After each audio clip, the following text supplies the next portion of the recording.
Olá, alunos! Vamos iniciar nossa aula de hoje para fazermos a correção da atividade PET da semana 3. Tema: Equilíbrio químico. Caro estudante, nessa semana você vai relembrar os principais pontos sobre reações reversíveis e equilíbrio dinâmico. Fique atento ao resumo abaixo e busque outras fontes de consulta quando necessário. Recapitulando, nessa semana abordaremos as reações reversíveis, ou seja, aquelas reações em que as substâncias formadas são capazes de reagir e formar as substâncias de origem. Observamos esse tipo de reação na natureza, como por exemplo, na formação das estalactites e estalagmites em grutas. Se você nunca teve a oportunidade de conhecer essas formações, basta olhar para os famosos óculos que escurecem no sol as lentes monocromáticas. Em ambos, no exemplo, temos reações reversíveis que estabelecem equilíbrio. Equilíbrio estático. Quando nos dizem que algum entrou em equilíbrio, imaginamos imediatamente que esse objeto está cercado de forças que se anulam mutuamente e, portanto, ficará parado indefinidamente até sofrer uma perturbação. Equilíbrio dinâmico. O objeto ou fenômeno em estudo está sempre em constante movimento. Existem duas ou mais ações que ocorrem contínua e ininterruptamente. Nesse caso, a situação em equilíbrio é dinâmica. Então, vamos imaginar um grupo de pessoas como se fosse uma balança, em uma prancha como se fosse uma balança. Então, se essas pessoas ficam paradas em cada extremidade da prancha em equilíbrio, a prancha vai continuar em equilíbrio, mas as pessoas estão paradas. É o equilíbrio estático. Então, separaram as pessoas para cada uma das pontas, como se fosse uma balança. E essas pessoas paradas vão deixar ali aquela prancha em equilíbrio até que haja alguma perturbação. Agora, se essas pessoas estão em constante movimento, vai uma e volta uma ao mesmo tempo, em constante movimento, também vai se promover um equilíbrio, continua em equilíbrio, só que o equilíbrio será dinâmico, pois está em movimento. Um exemplo é a reação entre o gás hidrogênio e o gás iodo, feita em um recipiente fechado. Produz o gás iodeto de hidrogênio em um determinado momento. O produto formado começa a reagir, formando novamente o gás hidrogênio e o gás iodo. As reações reversíveis são como essa representada por dupla seta, que indica a reação direta e a reação inversa. E o equilíbrio é estabelecido quando a velocidade das reações direta e inversa é igual. Então, aqui nós vamos ver graficamente. A velocidade ficou igual e o equilíbrio aqui está bem no ponto em que as velocidades são iguais, da reação inversa e da reação direta. Aqui nós vamos ver a representação simbólica. Duas substâncias diferentes reagente vai formar duas substâncias diferentes produto, indicado pela setinha que vai da esquerda para a direita. Só que o produto vai reagir novamente, formando novamente o reagente, que é indicado pela setinha que volta da direita para a esquerda. Então, essa reação ela ocorre nos dois sentidos, por isso que temos duas setas. Uma seta na reação direta, da esquerda para a direita, e a seta que volta do produto para o reagente, da direita para a esquerda. Pelo gráfico, observamos o momento antes do início da reação. A velocidade da reação direta é máxima, a de produtos é zero. Com o passar do tempo, a concentração de reagente vai diminuindo e a de produto vai aumentando. Consequentemente, a velocidade da reação direta diminui e a reação inversa aumenta até atingir o instante de equilíbrio. Quando as velocidades das reações se igualam, as concentrações do reagente e produtos não se alteram. E isso significa que o gráfico de concentração por tempo pode ter três possibilidades. Quando nós vamos ter os reagentes com a mesma concentração dos produtos, então as duas setinhas aí, as duas retas vão estar juntas, a mesma concentração de reagente igual à concentração de produto. Quando a velocidade de reação ela se iguala, ela fica constante, mas as concentrações são diferentes. A concentração de reagente vai continuar maior do que a concentração de produto, mas aí elas não se alteram mais, então já está em equilíbrio. E a mesma coisa quando a concentração de reagente ela ficar menor que a concentração do produto. mas mesmo assim, quando elas vão estar com a mesma velocidade de reação e as concentrações ficam estáveis, elas não modificam mais, ela já atende ao equilíbrio. Então, o equilíbrio químico é quando as concentrações dos reagentes e produtos não se alteram mais e quando a velocidade da reação direta e inversa ela é igual. Constante de equilíbrio K. Nós temos a coeficiente de A mais coeficiente de B. Nós temos a seta dupla, que mostra o equilíbrio químico, C, que significa coeficiente de C e a substância C, D, coeficiente de D e a substância D. Então, nós vamos ver que a concentração, que é a constante para a concentração Kc, é a concentração de C elevado ao expoente de C, que vai ser o seu valor de número de mols, o seu valor de coeficiente, que está na frente dele aqui.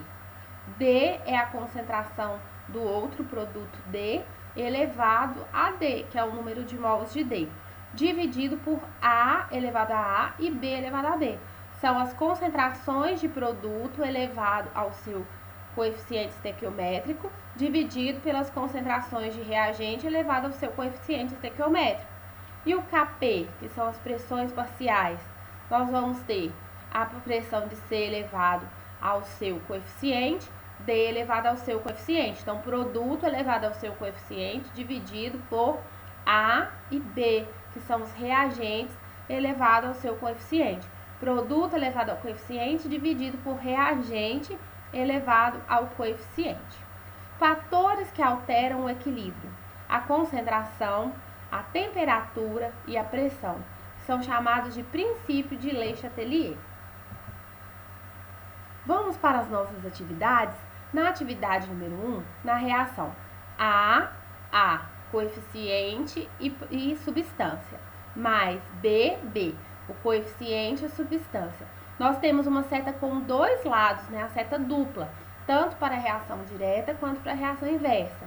C é o produto, né? O coeficiente e a substância, mais D é o produto, coeficiente mais a substância.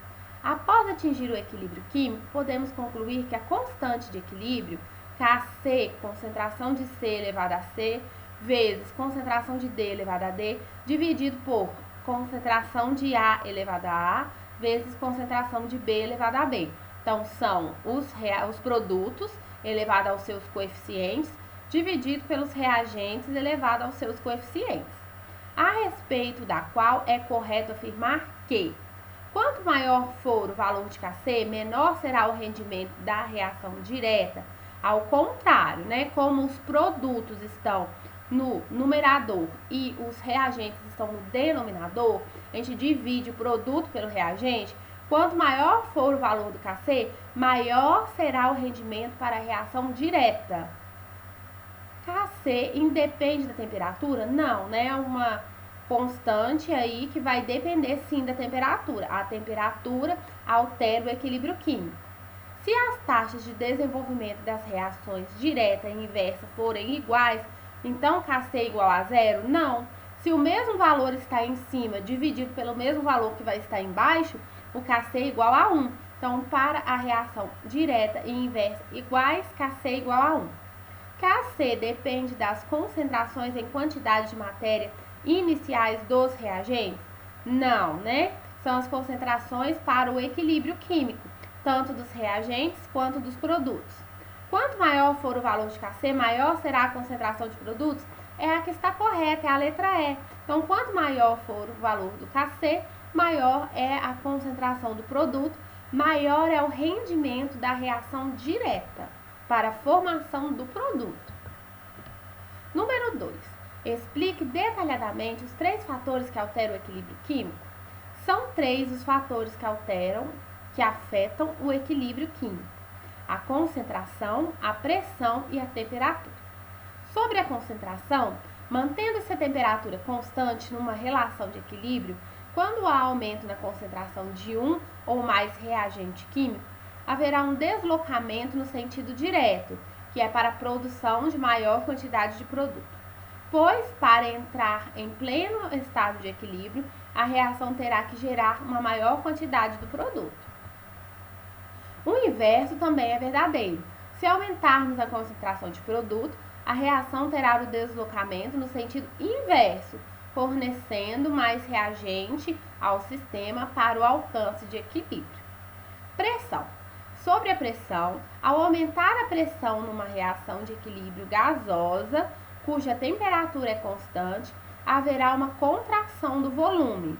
Desse modo, o equilíbrio se deslocará para um lado de menor volume, ou seja, em direção à menor quantidade molar das substâncias. Então, você vai olhar os coeficientes estequiométricos, que nada mais são do que os números de mols. Aumentou a pressão, o equilíbrio será deslocado para a quantidade menor de número de mol. Ao reduzir a pressão, ocorrerá expansão dos volumes dos gases, deslocando assim o equilíbrio no sentido em que há uma reação com maior volume. Então, quando aumenta a pressão, é para o menor volume. E quando reduz a pressão, é deslocado para o maior volume. Lembrando que nós estamos falando de gases, né? A pressão, ela só tem alteração para as substâncias no estado gasoso. Sobre a temperatura. Com o aumento da temperatura, o equilíbrio se deslocará no sentido da reação endotérmica, aquela que absorve calor. Com a redução da temperatura, o equilíbrio se desloca no sentido da reação exotérmica, aquela que libera calor. Num dado experimento feito em um recipiente fechado, observou que a concentração de um dos componentes em função do tempo foi aumentando progressivamente até estabilizar. O papel desse componente no sistema reacional é de... Então, quando nós começamos a reação, nós temos alta concentração do reagente. O produto é formado com o tempo. O reagente vai se desmanchando para a formação do produto, vai diminuindo a concentração. Reagente diminui a concentração com o passar do tempo e produto aumenta a concentração com o passar do tempo de reação. Então, o reagente é o que diminui a concentração. Tá errado. Intermediário, nós não temos, né, nas reações químicas, apenas aquele estado que a gente estuda lá na cinética, né, do complexo ativado, mas não tem essa nomenclatura intermediária. É a letrinha C, produto. Catalisador é lá na cinética química para acelerar a reação sem participar dela. E inerte é quando uma substância não reage. Então, a letra C é a letra correta. O produto aumenta a concentração com o passar do tempo de reação. Então, terminamos essa correção. Espero que tenha ficado aí claro para todos vocês. Até mais, eu aguardo vocês para as nossas próximas aulas.